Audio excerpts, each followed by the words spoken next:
the studio. That's Kiss, Jerry. I was wow.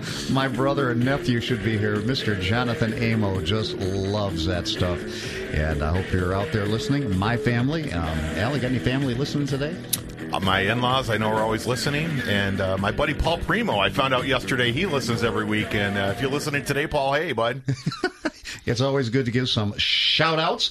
That's a great thing. We're talking Chapter 7s and Chapter 13s, and I would like to welcome to the microphone Mr. Mark Wilk. How you doing there? I'm fine, Jerry. Thanks for having me. Hey, it's absolutely great to have you and everybody in the studio. 7 to 13. Can you give us a quick synopsis on what those bankruptcy terms mean? Okay, Chapter 7 is a complete liquidation of all your debts and your assets, except for whatever personal exemptions you're allowed under the law. Chapter 13 is a reorganization repayment plan. You get to keep your stuff, and we get to reorganize your budget in a way that allows you to stay in your home, keep your assets, and take the discretionary income or the stuff that's left over after we assign reasonable living expenses. It goes into a payment plan to pay off your debtor. Now, how long do those payment plans last? Anywhere from 3 to 5 years. Okay. And tell us the process of people I think people are a lot more familiar with the Chapter 7 versus the 13. And I think the 13 has become more prevalent over the last 5 or 6 years. Would you agree? Yeah, it is. Because what you're seeing now, you have thousands of Americans that are faced with underemployment. They're earning money. They just can't afford their bills. Their house payment is their largest single debt. It may have reset. They may have some extraordinary medical expenses, but they make too much money to file a Chapter 13 or 7 rather. So we look for a reorganization. We put them into a plan. We take a look at their expenses, and we set up a plan that meets the government approval, the bankruptcy court's approval, and they pay off their unsecured debt over time. At the end of that period of time, they're basically their debts are discharged. Okay, and give me a basic scenario of the typical client. Is this somebody who has equity in their home, who has savings? What are the normal things that are going to give that difference between a 7 and a 13? Well, very few people that I see have equity in their homes. They're maybe 1 or 2 months late on their payments, or they're very close to getting late on their house payments. They're just starting to see now that they have more money going out than they have coming in.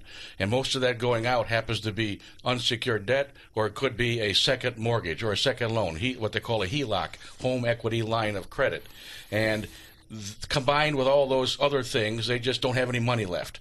They're still making good money. They can afford their primary house payment, but they can't afford everything else. One of the biggest questions I think that people have this concern about is there are certain restrictions as far as how far behind you can be on your mortgage, or if you're in foreclosure.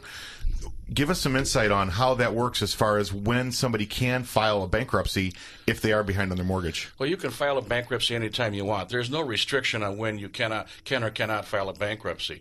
The issue would be is how far in arrears are you with your home? The arrearages are usually made up through the payment plan, but if we don't have enough in the payment plan to cover the arrearages, it's quite possible that the mortgage debtor or mortgage creditor will object to the plan, and we may not be able to get it confirmed. It really depends. Now, I thought it was something, again, things change, and that's why we have the experts on here. I had always assumed that it was because if the house went to sheriff's sale, that at that point you couldn't file a bankruptcy. No, you can file a bankruptcy before sheriff's sale, after sheriff's sale, and even after the redemption period is expired. There's no limitation on when you can or cannot. What does get it away, though, is what we can do with your mortgage to save your house in the sheriff's sale period. We can't do much with that at that point other than try to help you out with maybe a short sale or a deed in lieu or keys for cash or something. But Chapter 13, bankruptcy period, you can file anytime you wish. So this is really about the person who's trying to protect their assets in their home. Yes, yes, you're right. People have the ability to make a payment, but they're just overborne. They have a mortgage. They have lots of bills. These unsecured debts are killing them. If it wasn't for that, they could manage their house. So we help them shed the unsecured debt, credit cards, medical bills, doctor bills, excess payments on excess value on a car, and we help them reduce those through a payment plan. All right, so this loan modification or this mortgage modification, what are we talking here? Well, sometimes if the person's debt problems are really aimed at their mortgage, where the mortgage has, let's say you have an adjustable interest rate mortgage and it's reset several times. You just can't afford your mortgage. You don't have lots of credit card debt, but you got this huge mortgage debt. We go in and we attempt to get a modification to the mortgage loan itself. Reduction of interest payment, of interest rates, reduction of payment terms, meaning stretch it out 40 years. We even sometimes can get, not always, reduction in principal or a combination of all three. Are the lenders, are they open to this kind of thing? No, actually they're not. Since the Obama plan went into place, 7,500,000 people were eligible for a modification under the Obama plan, and only 500,000 people have achieved that plan. Holy cow. What we do is we take it out of the Obama system, and we do it through a private mediation, private negotiation process, where as an attorney, the companies speak to us and they talk to us, and they're more willing to deal with us. So you're saying that instead of the person considering trying to do it by themselves or trying to contact the lender directly, they're better off, or their odds are a lot better if they actually work with an attorney? Yeah, I think so. Again, remember, anybody can do this work. You can file it, you can follow it up, you can try to get your own modification. You don't need an attorney. Unless you like spending 30, 40 hours on the telephone, numerous phone calls back and forth, not knowing who to call. When the law firm of shows up on a letterhead, people get some attention. Also, I'm able to bring a lawsuit under these federal laws sometimes if there's a violation of the Truth in Lending Act or RESPA. Okay, now what if somebody has tried it already and they have been denied? We try it again. We never take no as an example, as the last and final word. We try it again. Keep on pushing.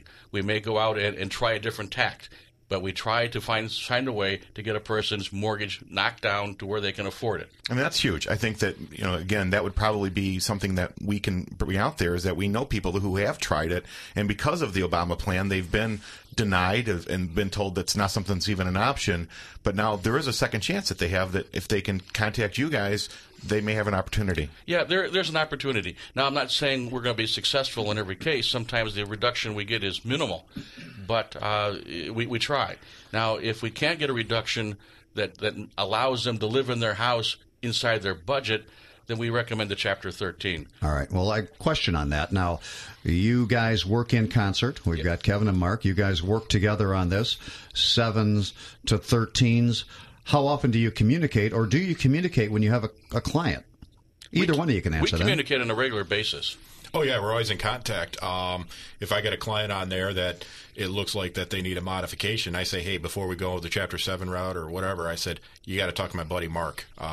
He might be able to work something for you. So I send him right over to Mark, and if Mark's able to take care of him, great. If he can't, okay, now we'll look at the Chapter 7. Like I said, bankruptcy should be the last option for somebody. What about people going to credit counseling? They go to one of these, you see these companies on TV that offer this credit counseling. I know that in my history, it seemed that the biggest majority ended up filing bankruptcy. Is that something you can advise people on? Are these counseling or consolidators? The consolidators. Michigan does not like consolidators. They have a real big aversion to them. The service fees. Hang on. When you say Michigan, are you talking? State of Michigan has a big problem with them. You'll pay a lot of upfront money and go nowhere, and then there's no guarantee that those debts will actually be totally resolved. The creditor may agree to taking a certain amount of money, but if you fail to make your payment plan to these consolidators, the debtor or the creditor can decide, I'm out of the plan, I'm coming back after you for the whole thing. We don't like them. State of Michigan doesn't like them. You're putting yourself at risk for future problems if you have a hardship. My exposures were basically that people were spending thousands of dollars doing this and still filing bankruptcy. Yeah. And we just took a client this morning that's in a consolidation program, and we're going to file for that person only because they just can't make it anymore. And we expect that the consolidator will we'll probably have an objection. The creditors will come back full force, but it's a problem that they face, not us. We'll get the guy cleared, and he'll be back on his feet again.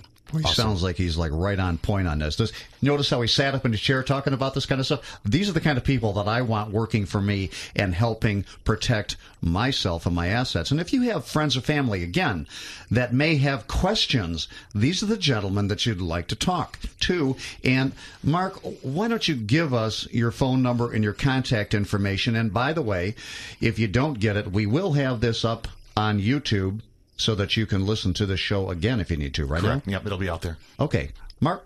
Okay, I'm in downtown sunny St. Clair Shores. My telephone number, 586-404. Slow down. Slow down. 586-404-0076. My email, or my website is markwilklaw@att.net. All right, how are you spelling Wilk? W-I-L-K. Pretty simple. These guys have both offered a free consultation to our listeners today, so it's something that if you're not sure, have a conversation, and it's something where they work hand in hand with each other. So if they think that the other one is going to be the direction, that's the relationship that they have. That's how networking works. Yeah, and it's worked for you guys, right? Yeah, I give people free consultations. I talk to people probably more than I should, but it's my goal to make sure they understand the situation that they're in and what options are available to them. Sometimes I have no solutions for them. They have to go to Chapter 7, and I refer them to Kevin. All right, talking in the green room, you're a pretty educated guy. You've got a couple of degrees. What are those degrees in? I have a master's from the University of North Carolina in strategic finance and planning. I have a law degree from University of Detroit Mercy Law School. This guy just loves this kind of stuff, eh?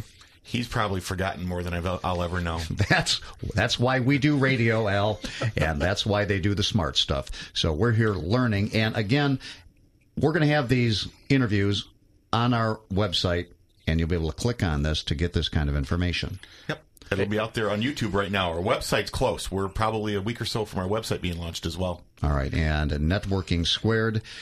Got any other questions? We got about a minute left. I wanted to bring something up. Sure. There was earlier mentioned in the program about retaliation. What would happen if my employer finds out I'm being garnished? If you file bankruptcy, there'll probably be, especially at Chapter 13, there'll be a wage order. It's against the law, federal law, for an employer to retaliate against an employee that's filed bankruptcy. If that happens, we have all kinds of delicious avenues available to us to recover lots of money for the employee. And it shouldn't be deemed as an embarrassment. People do it. It gets you on your feet, gets you going forward again. All right, so that embarrassment part and that stigma is an important part. And it does sound like you guys are here to help and to protect people. Would you say that? Absolutely. We're here to help. Give us a call. Come talk to us. All right. The fact that the energy, the passion that you see in these guys is something obviously you can't see through the microphone, but it's something where they care. They really care, and they really are out there to help you. Well, again, learning Networking Squared. Want to thank our attorneys. We're going to hold them over for the next segment. We're going to do pet peeves. Al, you got your pet peeve? Oh, yeah. Do you? We have a good time here. Networking Squared, Jerry O. and Mr. Al Crawford. We're here to help you. If you've got any questions, please give us a contact on Facebook. Networking Squared. We're going to be right back.